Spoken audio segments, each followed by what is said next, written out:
Nvidia has been printing money faster than the Fed in 2020. I mean, maybe you remember the easy money period, just like how it is right now for Nvidia.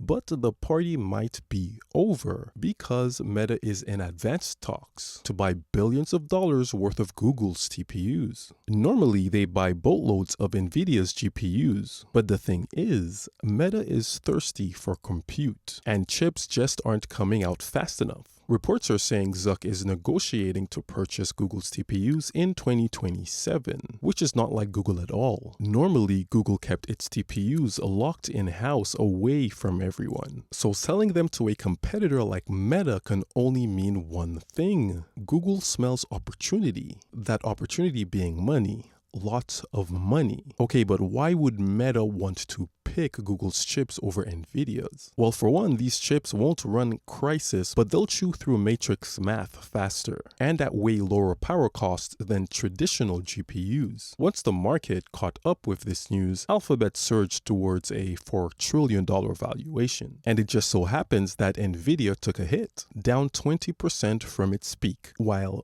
Google climbed 25% during the same period. Because if Google gets even a slice of Nvidia's $50 billion a quarter data center revenue, investors will start to begin to worry about what this could mean for Nvidia. Okay, but there's a really huge problem for both of these companies. Both Google's TPUs and Nvidia's GPUs are built at TSMC, so this deal doesn't create new supply because fab capacity is fully booked at TSMC. Okay, so what does this deal actually accomplish if it doesn't increase the chip supply? Well, it's going to have to come down to efficiency. TPUs were specifically built for AI. They will shred matrix math. So what you're getting is cost per dollar with these chips. And reports are saying that for massive scale inference tasks like serving Llama to billions of users, Google's TPUs deliver better performance per dollar than comparable Nvidia GPUs. One company that migrated to the TPUs claimed that it cut compute from $2 million a month down to $700,000. So you can say that Meta is buying efficiency with this move, and that this is why the market is freaking out about what this might mean for the future. I think any advancements in efficiency and power is a good thing, but let's see what's going on with Nvidia right now. After falling 20% from its peak, it respected this support level, almost forming somewhat of a double bottom, and has now almost taken over the 20, 10, and 50-day EMAs. Price will break out of that 183 level eventually, but timing is everything. And a great way to know if you've got that right timing is if there is an increase in volume at the time of this breakout when it happens. Otherwise, you might just be buying a fake out. So whether price breaks out right away or decides to pull back before breaking out, volume will definitely play a very key role. Let's now take a look at Google. Let's just say they're on another level right now, only 4.5% away from its all-time high while being 88% up in the last 6 months. You can say it's having real trouble staying below the 20-day moving average. At this exact moment, Google doesn't look that great for new money longs, at least not until the 10 and 20-day begins to tighten up, or a buy here might just lead to a near-term pullback. Meta, on the other hand, the weakest of the three, has been a bit of a laggard. It had a pretty nasty gap down during earnings and still holding below that level. It will likely need a few days or weeks before it does anything meaningful, especially making it through that gap down area. Right now, it's important to be really selective about which big tech mega caps to own right now. Though the market is conducive to breakouts and pullbacks, the market trend is still intact. So let's focus on the leading stocks from leading sectors out there, because 50% of a stock's move is all dependent on market conditions and on the sector. All right, traders, that's my time. Like the video if you liked it, and I'll catch you in the next one.